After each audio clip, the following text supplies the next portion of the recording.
Are we a step closer to legalising cannabis in Australia? While Germany this week gave it the green light, we're in the midst of a parliamentary inquiry of our own. The Greens are pushing for total decriminalisation for recreational use.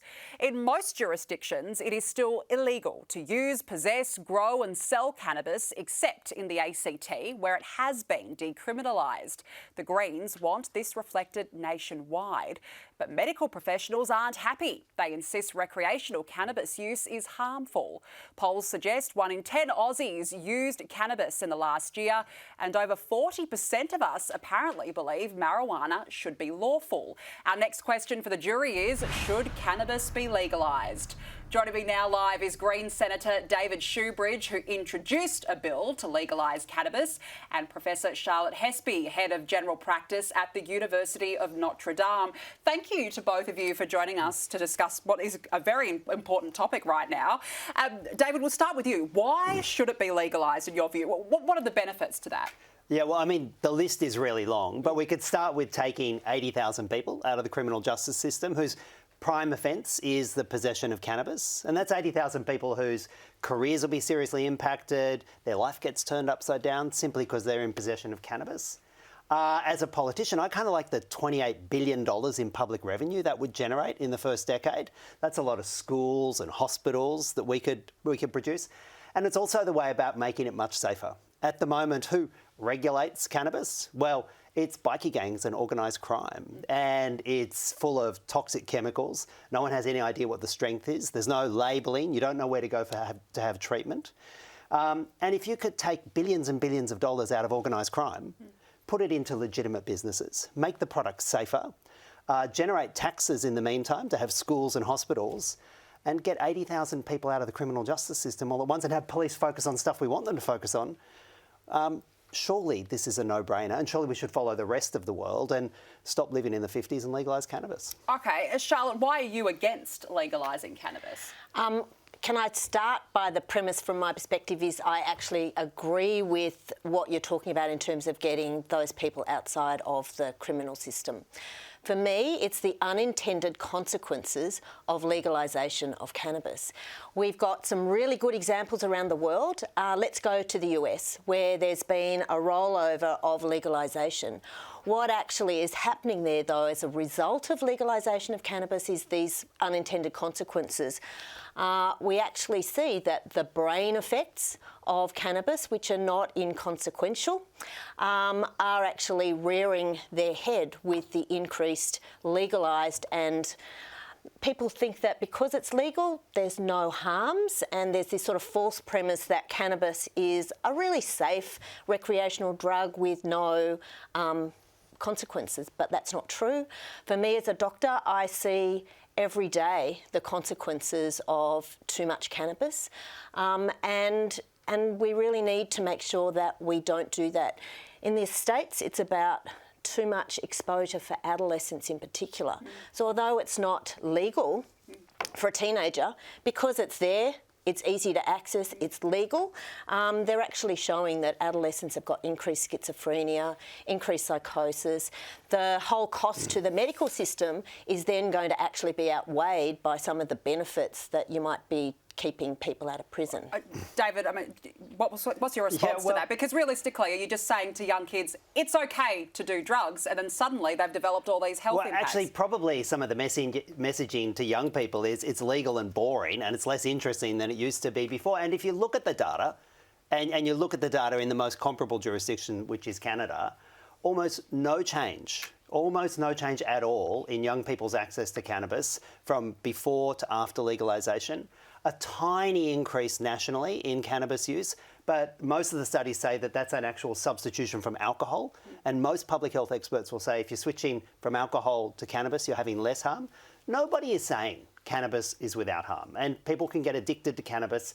And you want to make sure that if that happens, we have the resources in place to get people off to treatment. You have the labelling on the product so that they know what they're getting. And you actually take some of the most harmful and toxic products off the shelf because you're no longer having the industry self-regulated by organised crime. We can make it a much safer product. And in the meantime, And in the meantime, we can actually create some really sustainable long-term jobs. So respectfully, I'll take us to US data rather than Canada because it's actually got a much longer... There's like 26 states, they've all done it differently and the data's all over the place. Yeah, it's that like doesn't mean to say you don't look at the data. Let's look at the data Which from state? America.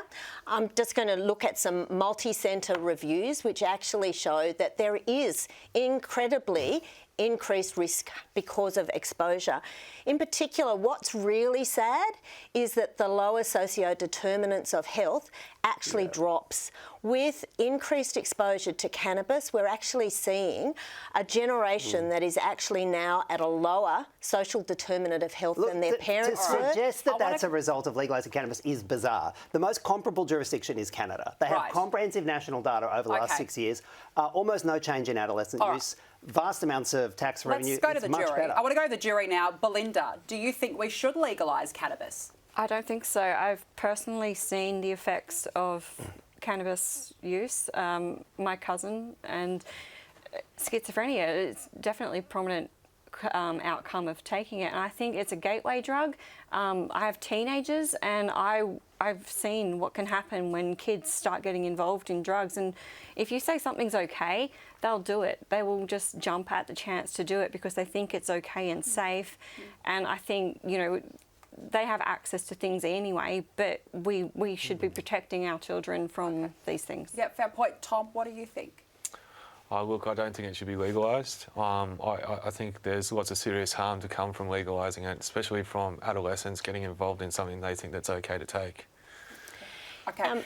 Sorry. Yeah, look, and I think we really need to understand that unintended consequence. I'm all for decriminalisation. If you look at some of the approaches around the world where you actually make sure that people are not being put in prison, you actually link it to a program, okay, you're using cannabis, let's actually make sure we can give you a program that assists you in what is it that's missing in your life that we're otherwise using cannabis for.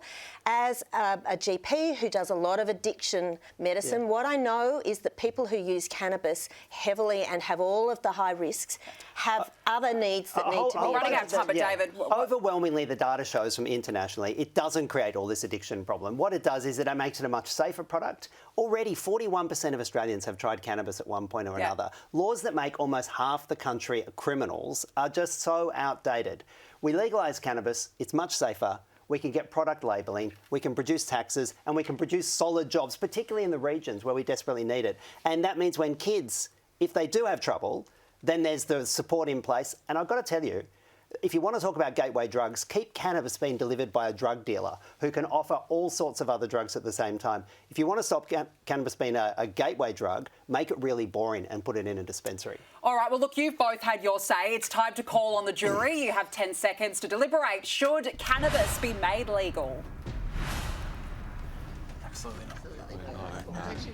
I'm going with the GP. I'm going to trust the doctor. Oh, look, if you go to the GP, if you're really in pain and you've got 100% medical, for sure. Absolutely. But it needs to be highly regulated and controlled, the access. Time is up. What is the jury's verdict? OK, we've got 3 yeses and the rest of you voted no. The majority believe that no, cannabis should not be legalised. Rob, why yes? I'm an old school libertarian and I'm going to get struck by lightning, but I agree with my Green colleague. If you legalise it, regulate it for adults, not children, obviously, I see no difference between a spliff and alcohol. If you allow alcohol, you should, in essence, follow the same. It's just old school libertarian. Yeah, Kate, you also said yes. Why? Well, it's just the same as alcohol. I mean, if you want to go and ban alcohol, because alcohol creates all the same issues, exactly the same. And with cannabis, the only thing I don't like the hydroponic side, the chemical side of things. Yep. I would prefer with the cannabis that it should be naturally grown as a natural grown plant and not enhanced with any chemicals. And for me, I think that would be a lot safer and eliminate any of the mental illness issues which is caused by the high potency of the chemicals in the marijuana that's sold these days. Yeah, well, I mean, it's an interesting debate. I mean, as you mentioned, parts of the world are going down this route. So if Australia ends up going this way, it'll be very interesting. David Shoebridge, Charlotte Hespy, thank you so much for joining us on the panel this evening. Thanks.